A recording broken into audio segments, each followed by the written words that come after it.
고린도서 11장 16절에서 21절 말씀. 11장. 내가 다시 말하노니 누구든지 나를 어리석은 자로 여기지 말라. 만일 그러하더라도 내가 조금 자랑할 수 있도록 어리석은 자로 받으라. 내가 말하는 것은 주를 따라 하는 말이 아니요 오직 어리석은 자와 같이 기탄 없이 자랑하노라. 여러 사람이 육신을 따라 자랑하니 나도 자랑하겠노라. 너희는 지혜로운 자로서 어리석은 자들을 기쁘게 용납하는구나. 누가 너희를 종으로 삼거나 잡아먹거나 빼앗거나 스스로 높이거나 뺨을 칠지라도 너희가 용납하는도다. 나는 우리가 약한 것 같이 욕되게 말하노라. 그러나 누가 무슨 일에 담대하면 어리석은 말이나마 나도 담대하리라. 아멘. 기도합니다. 하나님 함께 주의 말씀 봅니다. 기록된 말씀을 통하여 주님의 뜻을 밝히 알게 하옵소서. 주님의 뜻을 바르게 깨달아 주님이 기뻐하시는 삶을 살아가는 우리 모두 되게 하옵소서. 예수님 이름으로 기도합니다. 아멘. 우리는 바울이 고린도에 전한 편지, 고린도 후서를 보고 있는데 말씀드린 것처럼 고린도 후서는 두 편의 편지였을 것이고 고린도 후서 1장부터 9장 그리고 고린도 후서 10장부터 13장 이렇게 두 편의 편지가 한 권의 성경으로 우리 손에 전해진 것이죠. 정말 그런지 읽어보면 동의할 수밖에 없는데 지난 시간에 봤던 것처럼 고린도후서 10장부터 바울은 자신의 사도권을 강하게 변호하며 고린도 교회에 들어온 거짓 사도들이 다른 예수, 다른 영, 다른 복음을 전하고 있다라고 말하며 그들은 누구의 일꾼이다? 사탄의 일꾼이다. 그리스도의 사도가 아니다라고 말합니다. 이어지는 11장에서도 특별히 11장 16절부터도 바울은 그 거짓 사도들과 자신을 비교하면서 설명하는데 우리 16절 말씀 같이 한번 읽어볼까요? 시작. 내가 다시 말하노니 누구든지 나를 어리석은 자로 여기지 말라. 만일 그러하더라도 내가 조금 자랑할 수 있도록 어리석은 자로 받으라. 무슨 얘기인가? 거듭 말하지만 아무도 나를 어리석은 사람으로 생각하지 마십시오. 그러나 여러분이 나를 어리석은 사람으로 생각하려거든 어리석은 사람으로 받아주어서 나도 좀 자랑하게 놓아두십시오 라고 이야기해요. 거짓 사도들이 다니면서 어리석은 말로 자기를 자랑하는 사람들이 참 많거든요. 그들이 하는 자랑 나도 충분히 할 수 있습니다. 내가 좀 어리석은 말을 하더라도 이해해 주세요. 그런 이야기예요. 왜 바울이 이런 이야기까지 할까? 이 거짓 사도들의 헛소리에 속아 넘어가서 그들이 고린도 교회 교인들을 종으로 삼고 잡아먹고 빼앗고 심지어 스스로 자기를 높이면서 그들을 뺨을 치는데도 그런가 보다 했다는 거예요. 거짓 교주들이 사이비 이단들이 이렇게 하죠. 희한한 명령을 내려요. 그런데도 하나님의 뜻인 양 그렇게 행동해요. 얼마나 불쌍한 일인지. 지금은 이런 일이 없나요? 아니요. 지금도 마찬가지예요. 바울이 얼마나 답답했으면 이런 말을 하겠습니까? 우리 주변에 혹 가족이나 친척, 가까운 이웃이 잘못된 집단에 빠져 있다면 우리도 바울과 같은 심정일 겁니다. 그래서 바울은 그들이 정통이라고 말하는 것, 나도 마찬가지다. 라고 하는데 22절에 뭐라고 기록합니까? 우리 같이 한번 읽어볼까요? 시작. 그들이 히브리이냐? 나도 그러하며 그들이 이스라엘이냐? 나도 그러하며 그들이 아브라함의 후손이냐? 나도 그러하며 여기 거짓 사도들이 자신들의 혈통을 자랑하는 거예요. 우리는 히브리인이고 이스라엘이며 아브라함의 후손이다. 그걸 자랑하는 거예요. 바울도 나도 마찬가지다 라고 하는데 여러분 성경에 그러하며 라고 되어 있는 부분이 어떤 성경을 보면 글자가 크기가 좀 다르죠. 여러분 성경 대부분 그럴 거예요. 크기가 달라요. 왜 이런 의미를 가지고 있는가? 바울이 쓴 편지를 바울의 심정대로 원어 그대로 읽는다면 그들이 히브리이냐 나도 하고 끝나요. 그들이 이스라엘이냐 나도, 그들이 아브라함의 후손이냐 나도, 이렇게 외치는 거예요. 편지다 보니. 그래서 우리가 바울의 심정을 따라 읽으면 나도 마찬가지다, 그러하며라는 원어는 없습니다. 그런데 이해하기 쉽게 써놓은 건데 글자를 좀 줄여서, 이어지는 23절 이하도 마찬가지인데, 그들이 그리스도의 일꾼이야 내가 정신 나간 사람같이 말하지만 나는 더욱 그러함이 없어요. 나는 더욱 그렇다는 거예요. 그러면서 바울이 주님을 위해서 어떤 고난을 겪었는지를 기록하는데 바울은 굳이 이거 쓰고 싶지 않았을 거예요.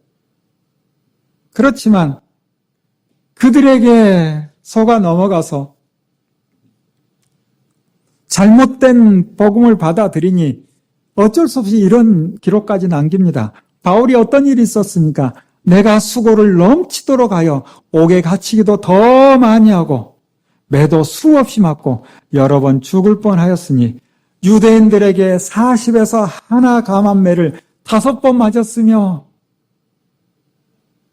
아는 분은 아시겠지만 왜 40에 하나 감한매 이런 표현을 하는가? 율법을 보면 누가 잘못을 했을 때 체벌을 할 때 때리더라도 40대 이상, 40대를 넘어서서는 안 된다. 40대까지만 때려라. 그렇게 하나님께서 법으로 정해놨어요.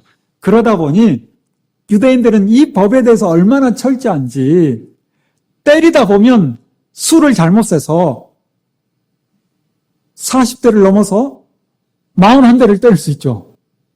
그러면 큰일 나는 거예요. 그래서 항상 뇌를 때릴 때는 13번씩 3번 때리는 거예요. 그럼 몇 대요? 39대. 아예 그렇게 정한 겁니다.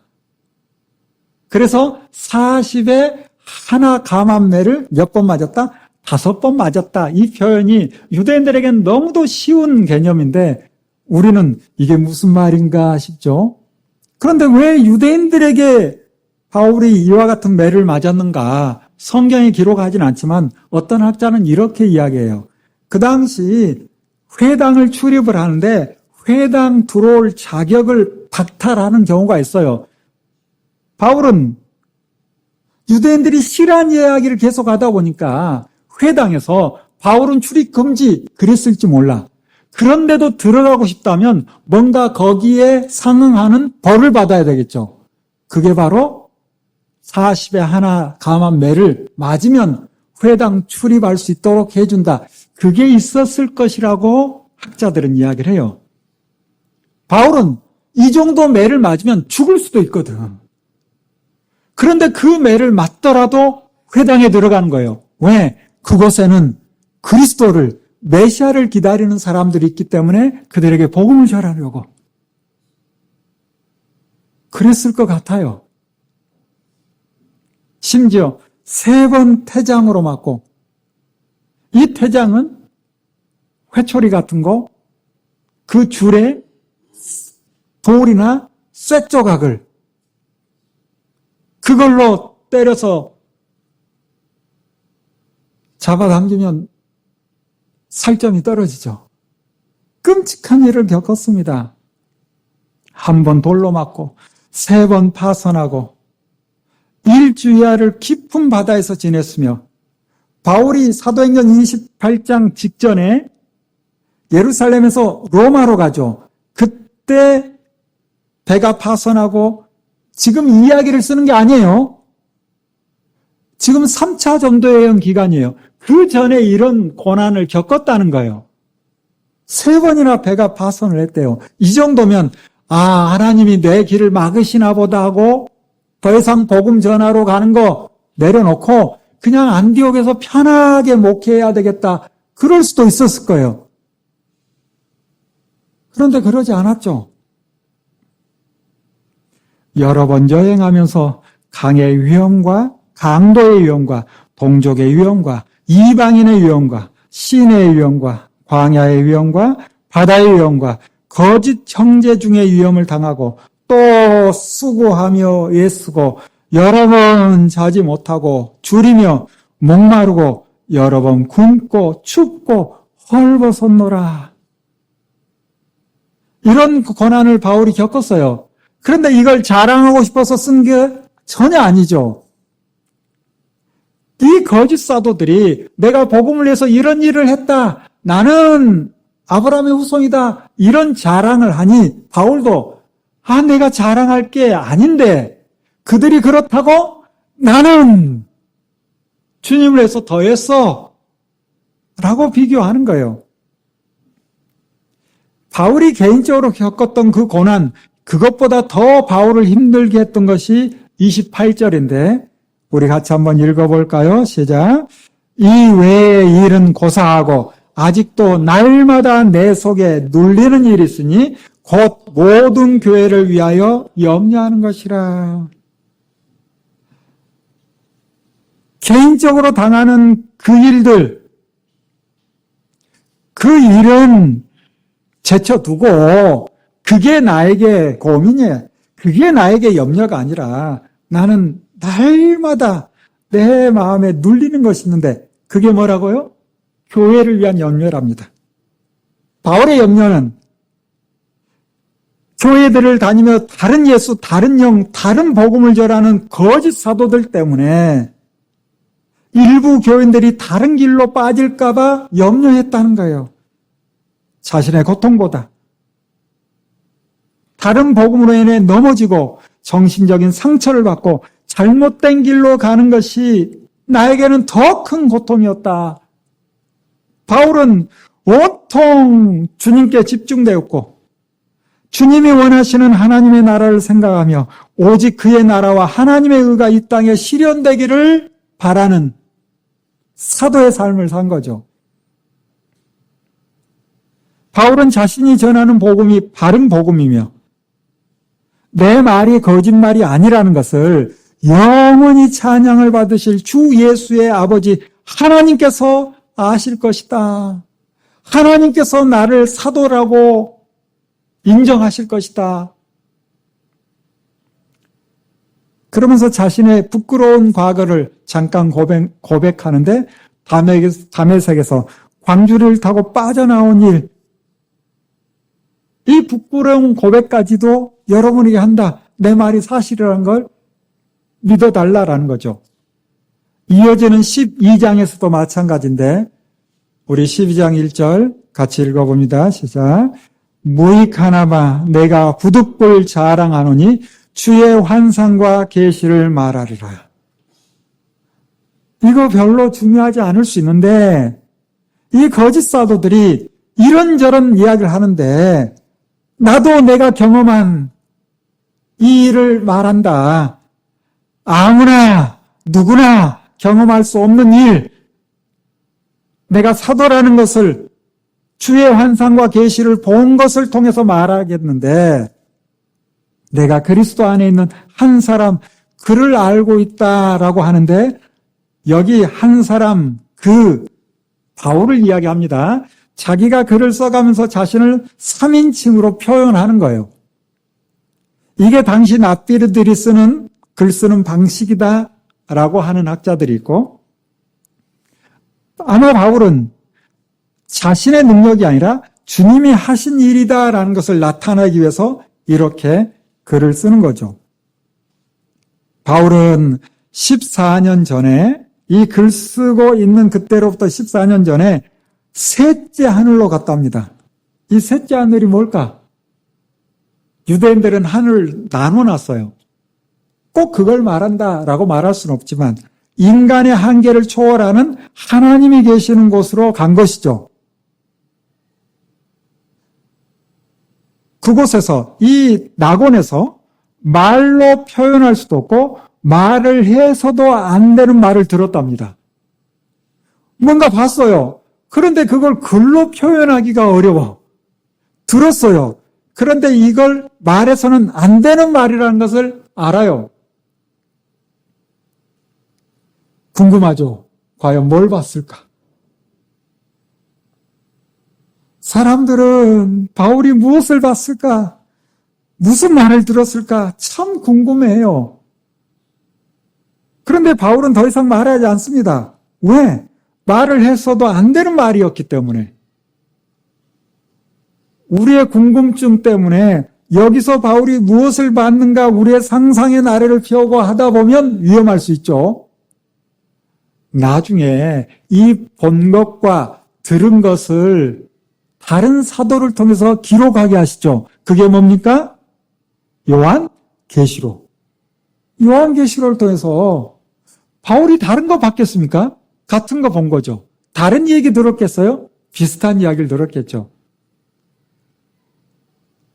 그런데 기록된 말씀을 통해서 아, 그렇구나 하면 되는데 지금도 천국 갔다 왔다 하는 사람들이 종종 드러나죠.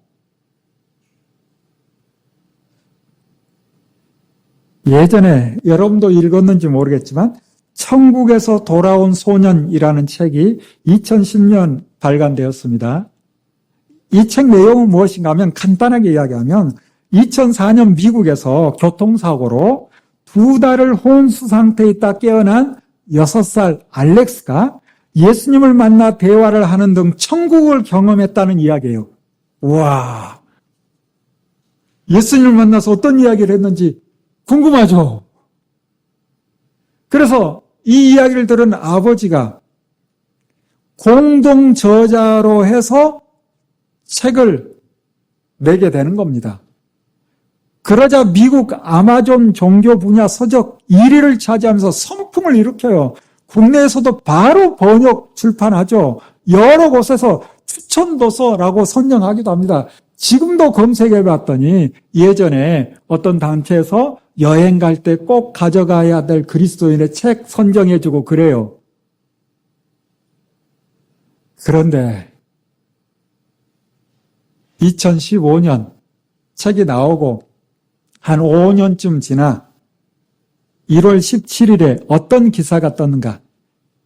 2004년에 이런 일을 당했으니 6살 때 이 알렉스가 17살쯤 된 거죠. 자신의 이야기를 철회합니다라는 편지가 신문사를 통해서 공개됐어요. 그가 쓴 편지의 내용이 어떤가? 이렇게 기록되어 있어요. 내용이 짧은 점을 용서해 주세요. 하지만 저는 신체적 한계로 인해 짧게 기록할 수밖에 없답니다 하면서 글을 씁니다. 저는 그때 죽은 게 아니었어요. 천국에 가지 않았습니다. 천국에 갔었다고 말한 이유는 주목을 받을 수 있을 거라는 생각 때문이었어요. 당시 저는 성경도 잘 알지 못했고 읽어본 적도 없었어요. 사람들은 저의 거짓말을 통해 유익을 얻었고 그러다 보니 거짓말은 계속되었어요.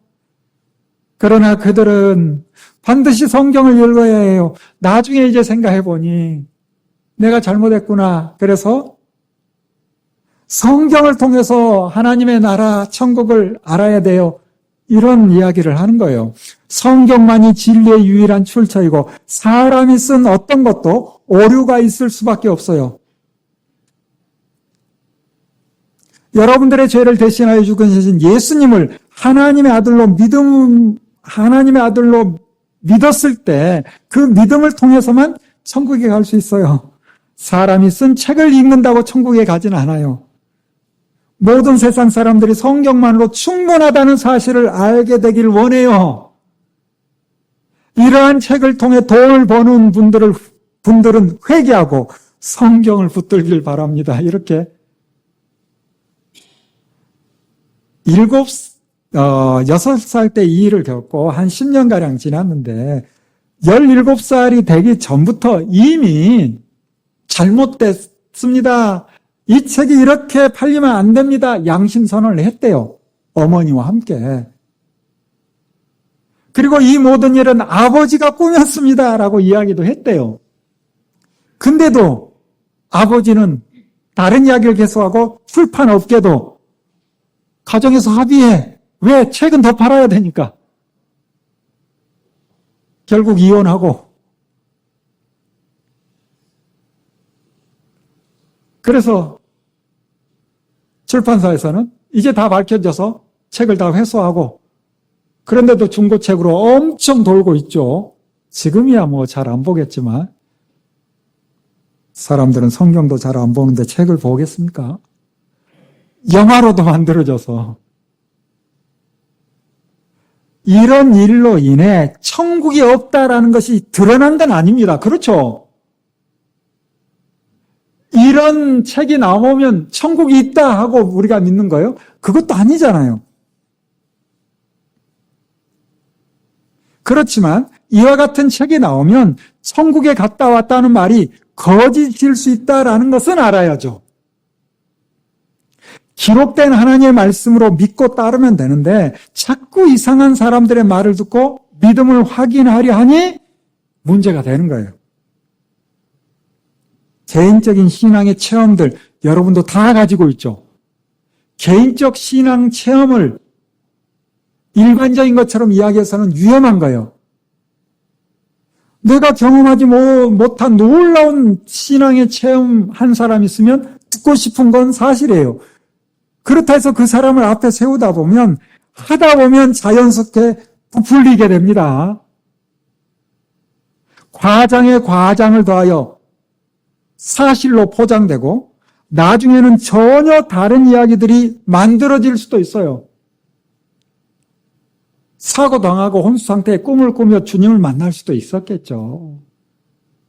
누군가로부터 또 들은 이야기가 있다 보니까 부풀려질 수도 있겠죠. 또 생각해보니 진짜인가? 사실처럼 꾸며질 수도 있겠죠. 지금도 수많은 사람들이 천국과 지옥을 갔다 왔다. 유튜브 보면 수도 없이 나오죠. 그렇게 말하는 사람들 다 잘못됐는가? 솔직히 모릅니다. 몰라요. 저는 개인적으로 잘못됐다라고 생각하지만 또 제가 틀릴 수도 있는 거예요. 바울도 낙원을 보고 왔으니 보고 온 사람이 있을 수도 있겠다라는 생각은 들어요. 그런데 저는 이 생각은 있어요. 바울은 단지 갔다 왔다라고만 말했지 본 것을 이야기하지 않아요. 들은 말도 말해서는 안 된다는 것을 알아서 말하지 않아요. 사도 요한을 통해서 요한계시록에 다 기록하게 하나님께서 하셨어요. 왜? 더 이상의 계시는 없다라고 알려주신 거겠죠. 사실 바울이 환상과 계시에 대해서 말하고 싶어한 게 아니에요. 지금 말씀드린 것처럼 고린도후서 10장부터 13장까지는 거짓 사도들 때문에 굳이 내가 이런 이야기까지 할 필요 없는데 부득불 어쩔 수 없이 합니다. 이런 분위기예요. 바울이 사도가 아니라고 몰아세우는 사람들 향해 이로울 것도 없는데 말이 나와서 내가 한마디 합니다. 라는 거죠. 살다 보면 이런 일이 있을 수 있죠. 굳이 말할 필요 없지만 어쩔 수 없이 말해야 될 상황이 있어요. 그렇지만 말해서는 안 되는 부분은 기록된 하나님의 말씀으로 바울은 대신하고 있죠. 바울은 이렇게 자신의 경험을 이야기하고 7절부터는 자신의 약함을 말하는데 왜 또 이 이야기를 굳이 할까? 바울이 뭔가 약한 거 있으면 그것 가지고 공격해요. 바울이 육체의 가시를 가지고 사는데 바울이 사도겠어? 바울이 선교한다고 이방 지역에 복음 전한다고 그렇게 돌아다니면서 엄청난 고난을 받는데 저런 고난을 그냥 하나님께서 두고 보시는 것은 바울이 사도가 아니니까 안 도와주지 이렇게 말하는 사람도 있을지 몰라. 어떻게든 트집을 잡으려 하니까. 그래서 거기에 대해서 변호하는 거예요. 우리 7절 같이 읽어볼까요? 시작. 여러 계시를 받은 것이 지극히 크므로 너무 자만하지 않게 하시려고 내 육체의 가시 곧 사탄의 사자를 주셨으니 이는 나를 쳐서 너무 자만하지 않게 하려 하심이라. 바울이 사탄의 사자와 같은 육체의 가시를 가지고 있었답니다. 이걸 가지고 공격하는 거예요.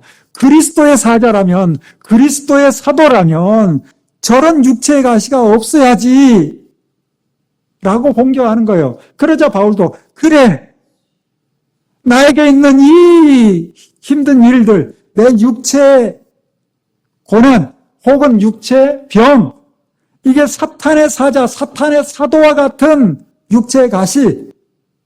그런데 이게 이유가 있다라고 설명해 나가는 거예요.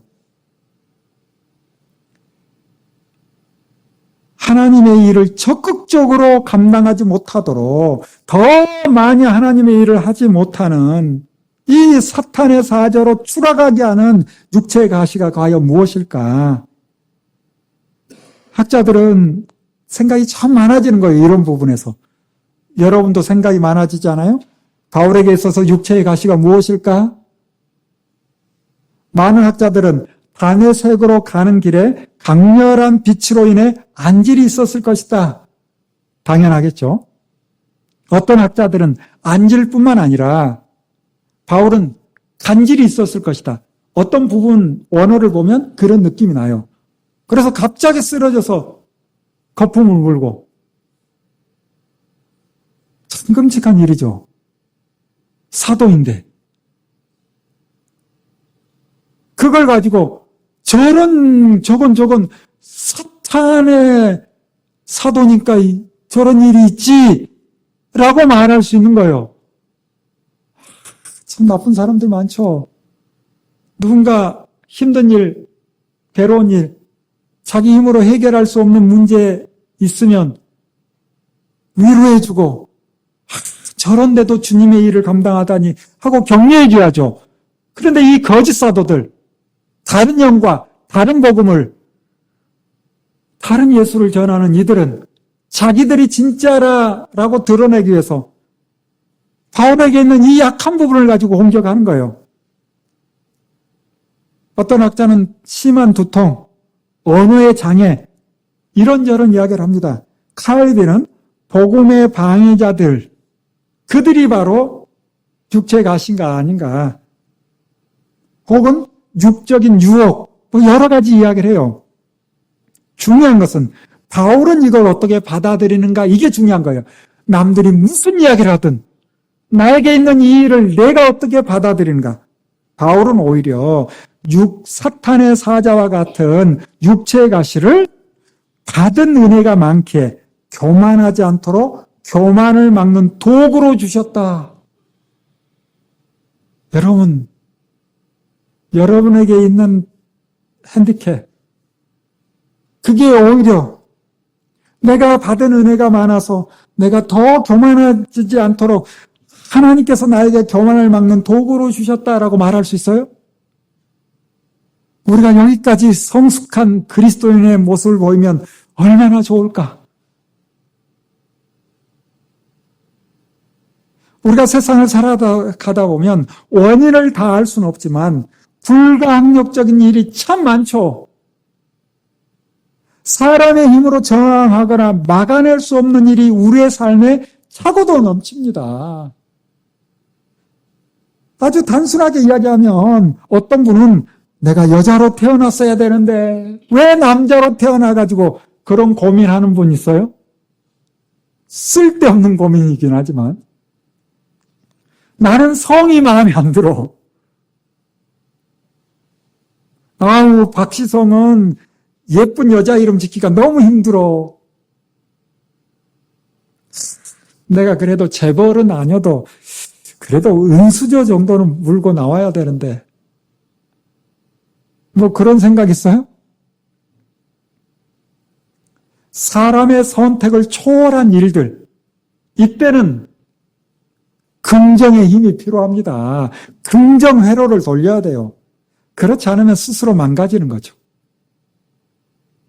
우리가 만나는 믿음의 사람들은 창조주 하나님을 믿고 그의 아들 예수 그리스도 성자 하나님을 통해 긍정의 힘, 믿음을 가지고 일어나는 모든 일의 결과를 하나님께서 선하게 하실 것이다. 하나님께서 이 일을 통해서 또 더 귀하게 사용하실 것이다. 믿음을 통해 바라봤지 절대 결코 길게 낙심하지 않았습니다. 바울은 육체의 가시로 인해 힘이 들었고 이것이 떠나가기를 주님께 3번이나 간청했다 하죠. 또 기도 만능 주장하는 사람들은 될 때까지 기도했으면 4번 기도했으면 왜 3번만 하고 말았을까? 희한한 이야기도 하는데 기도한다고 다 들어주는 게 아니에요. 안 들어주는 게 하나님의 은혜일 때가 있습니다. 이걸 받아들이는 것도 믿음이에요. 3번 기도했는데 하나님께서 뭐라 하시는가?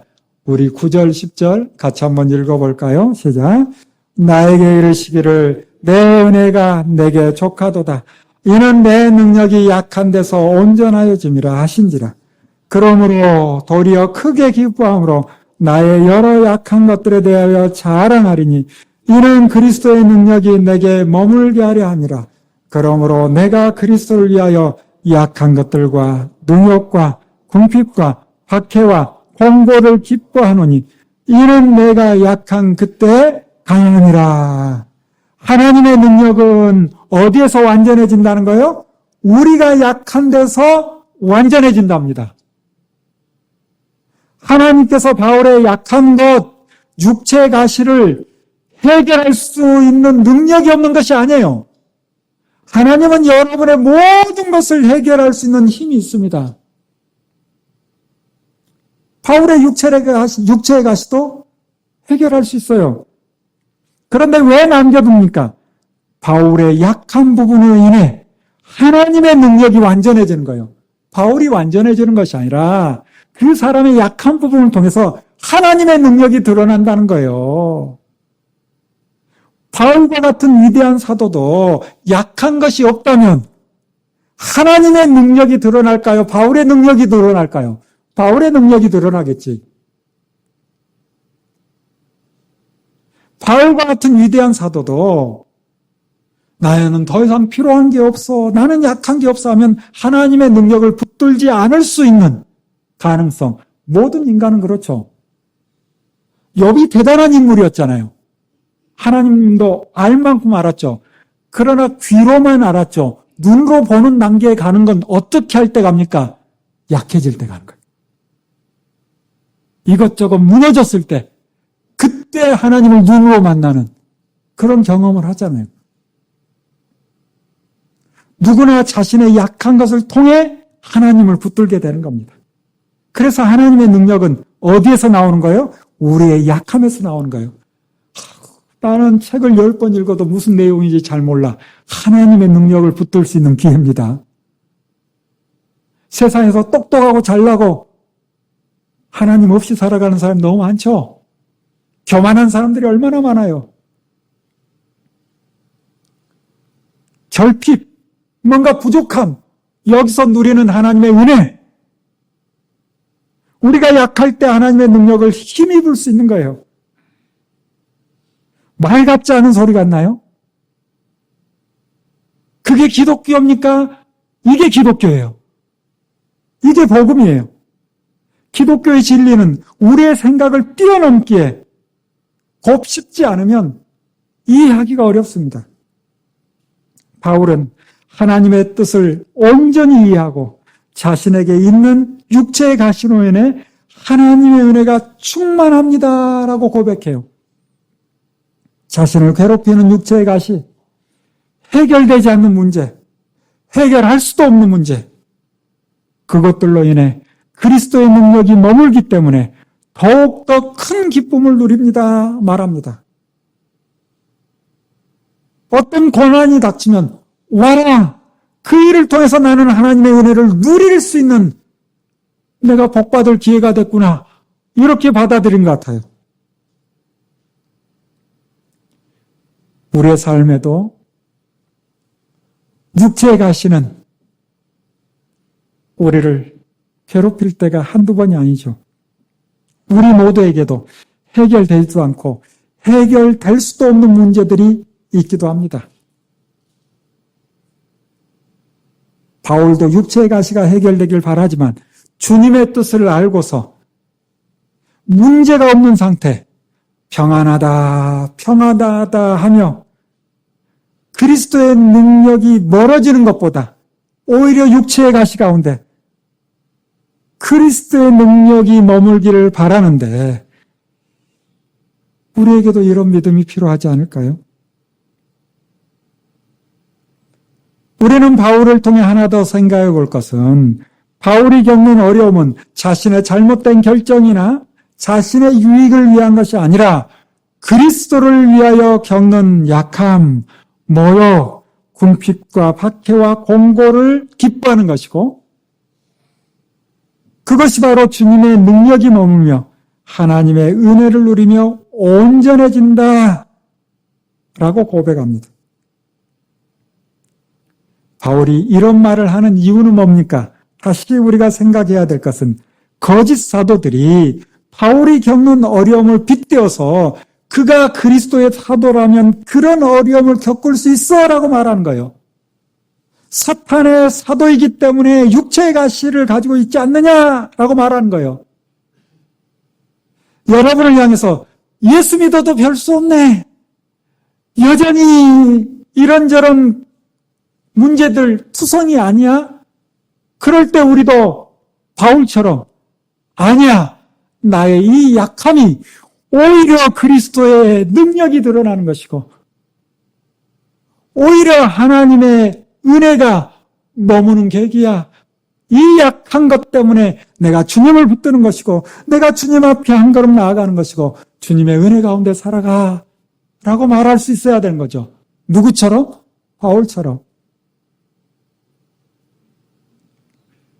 사랑하는 여러분, 여러분의 육체의 가시는 무엇입니까? 우리가 하나님의 자녀가 되었다는 것은 우리의 육체의 가시를 통해 하나님께 더욱더 가까이 갈 수 있는 것이요. 주님의 능력 안에서 하나님의 은혜를 누릴 수 있는 기회입니다. 바울과 함께 하셨던 주님이 오늘 우리와도 함께 하시니 우리의 약한 것으로 주님의 능력을 사모하며 주님의 풍성한 은혜를 누리는 우리 모두 되기를 바랍니다. 기도하겠습니다. 주님, 바울이 부득불 이런저런 이야기를 합니다. 그가 그리스도의 사도가 아니다 라고 몰아세우는 것 때문에 그가 어떤 고난을 겪었고 그 고난 가운데 그리스도의 사도로서 어떤 일들을 감당하며 믿음으로 이겨내는지 고백하는데 이 고백이 우리에게도 있게 하옵소서. 우리의 삶 속에서도 여전히 이런저런 어려움들, 문제들, 해결되지 않는 일들 거기에만 머물지 않게 하시고 그 일을 통해서 하나님의 능력이 내 삶에 나의 삶 가운데 일어남을 보게 하시고 더욱 하나님께 가까이 가는 은혜의 시간 되게 하옵소서. 작은 거에 흔들리지 않게 하시고 오직 주님만 바라보며 나아가는 우리 모두 되게 하옵소서. 예수님 이름으로 기도합니다. 아멘.